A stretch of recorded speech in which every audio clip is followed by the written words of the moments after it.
ನಮಸ್ಕಾರ ಎಲ್ರಿಗೂ. ನಾನು ನಿಮ್ಮ ಅಸ್ಟ್ರೋ ಪಲ್ಲವಿ ಹಿರೇಮಠ್. ಸೊ ಇನ್ನೂ ಕೆಲವೇ ದಿನಗಳಲ್ಲಿ ನಾವು ಹೋಲಿಕಾ ದಹನವನ್ನು ಮಾಡ್ತಾ ಇದ್ದೀವಿ. ಸೊ ಹೋಲಿಕಾ ದಹನದಲ್ಲಿ ಒಂದು 5 ಜನರು ಅಂದರೆ 5 ಈ ಥರ ಜನರು ನೀವು ಹೋಲಿ ದಹನ ಮಾಡುವ ಸಂದರ್ಭದಲ್ಲಿ ಹೋಗಬಾರ್ದು, ಅದರ ಎದುರುಗಡೆ ನೀವು ನಿಲ್ಲಬಾರ್ದು ಅಂತ ನಾವು ಹೇಳ್ತಾ ಇದ್ದೀವಿ. ಸೊ ಯಾರೆಲ್ಲ ಹೋಗಬಾರ್ದು ಅನ್ನೋದ್ರ ಬಗ್ಗೆ ಒಂದು ಮಾಹಿತಿನ ಕೊಡ್ತಾ ಇದ್ದೀನಿ. ಸೊ ಇದನ್ನು ನೀವು ನಿಮ್ಗೆ ಗೊತ್ತಿರೋರಿಗೆ ಎಲ್ರಿಗೂ ಶೇರ್ ಮಾಡಿ, ಬಿಕಾಸ್ ಎಲ್ರಿಗೂ ಈ ಥರದ ಒಂದು ಬೆನಿಫಿಟ್ ಸಿಗಲಿ ಅಂತ. ಅದರಿಂದ ಆಗ್ತಿರುವಂಥ ಯಾವುದೇ ರೀತಿಯ ನೆಗೆಟಿವ್ ಅವರಿಗೆ ಆಗದೇ ಇರಲಿ ಅನ್ನೋಂಥ ಒಂದು ಉದ್ದೇಶದಿಂದ ಈ ಒಂದು ವಿಡಿಯೋನ ಮಾಡ್ತಾ ಇದ್ದೀನಿ. ಫಸ್ಟ್ ಥಿಂಗ್, ಯಾರೆಲ್ಲ ನ್ಯೂಲಿ ಮ್ಯಾರಿಡ್ ಕಪಲ್ಸ್ ಏನಾದರೂ ಇದ್ದಾಗ ಹುಡುಗ ಅಥವಾ ಹುಡುಗಿ ಯಾರೇ ಆಗಿರ್ಬೋದು, ಹೋಲಿ ದಹನ ಮಾಡುವಂಥ ಸಂದರ್ಭದಲ್ಲಿ ಅದರ ಎದುರುಗಡೆಗೆ ನೀವು ಹೋಗಬಾರ್ದು, ಅದು ಶುಭವಲ್ಲ. ಅದಾದ ನಂತರ ಸಣ್ಣ ಮಗು, ಯಾವುದು ನವಜಾತ ಶಿಶು ಅಂತ ಹೇಳ್ತೀವಿ, ಆಗ ತಾನೇ ಹುಟ್ಟಿರೋಂಥ ಮಗುವನ್ನು ತೊಗೊಂಡ್ಬಿಟ್ಟು ನೀವು ಹೋಲಿಕಾ ದಹನ ಅಥವಾ ಹೋಲಿ ದಹನ ಮಾಡಬೇಕಾದಾಗ ನೀವು ಅಲ್ಲಿ ಕೂಡ ಹೋಗಬಾರ್ದು. ಅದೇ ರೀತಿ ಪ್ರೆಗ್ನೆಂಟ್ ಲೇಡಿ ಕೂಡ ನೀವು ಆ ಒಂದು ಹೋಲಿ ದಹನ ಮಾಡಬೇಕಾದಾಗ ಆ ಒಂದು ಸಂದರ್ಭದಲ್ಲಿ ಹೋಗಬಾರ್ದು, ಅದರ ಎದುರುಗಡೆ ನಿಲ್ಲಬಾರ್ದು.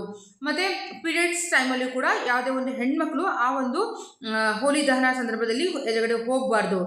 ಅತ್ತೆ ಮತ್ತು ಸೊಸೆ ಇಬ್ಬರೂ ಸೇರಿ ಆ ಒಂದು ಹೋಲಿ ದಹನ ಮಾಡಲಿ ಹೋಗಬಾರ್ದು. ಅದೇ ರೀತಿ ಯಾರಿಗಾದ್ರೂ ಒಂದೇ ಮಗು ಇದೆ, ಒಂದೇ ಸಂತಾನ ಇದೆ ಅಂದರೆ ಆ ಮಗು ಹೆಣ್ಣಾಗಿರ್ಬೋದು ಗಂಡಾಗಿರ್ಬೋದು, ಯಾವುದೇ ಒಂದೇ ಸಂತಾನ ಇದೆ ಅಂತ ಏನಾದರೂ ಇದ್ದರೆ ಆ ಥರ ಇರುವಂಥ ಪೇರೆಂಟ್ಸ್ ಕೂಡ ಹೋಲಿ ದಹನ ಮಾಡುವ ಸಮಯದಲ್ಲಿ ಅದರ ಎದುರುಗಡೆ ನಿಲ್ಲಬಾರ್ದು ಅಂತ ಒಂದು ಪ್ರತೀತಿ ಇದೆ. ಸೊ ಇದು ಎಷ್ಟು ಜನಕ್ಕೆ ತುಂಬ ಜನಕ್ಕೆ ಗೊತ್ತಿರಲಿಕ್ಕಿಲ್ಲ, ಯಾರಿಗೆಲ್ಲ ಗೊತ್ತಿಲ್ಲ. ಸೊ ಎಲ್ಲ ನಿಮ್ಮ ಫ್ರೆಂಡ್ಸು ಫ್ಯಾಮಿಲಿಗೆ ಇದನ್ನು ಶೇರ್ ಮಾಡಿ, ಯಾಕೆ ಗೊತ್ತಾಗಲಿ. ಇದು ಒಂದೇ ಸಲ ಅಲ್ಲ, ಪ್ರತಿ ವರ್ಷ ಹೋಲಿ ದಹನ ಮಾಡಬೇಕಾದಾಗ ಈ ಒಂದು ನಿಯಮವನ್ನು ನೀವು ಪಾಲನೆ ಮಾಡಬೇಕಾಗತ್ತೆ. ಸೊ ಆದ್ದರಿಂದ ಎಲ್ಲರಿಗೂ ಇದನ್ನು ಶೇರ್ ಮಾಡಿ. ಇದೇ ಥರದ ಹೋಲಿ ಬಗ್ಗೆ ಕೆಲವೊಂದು ಇನ್ಫಾರ್ಮೇಷನ್ ನಾನು ಕೊಡ್ತಾ ಇರ್ತೀನಿ.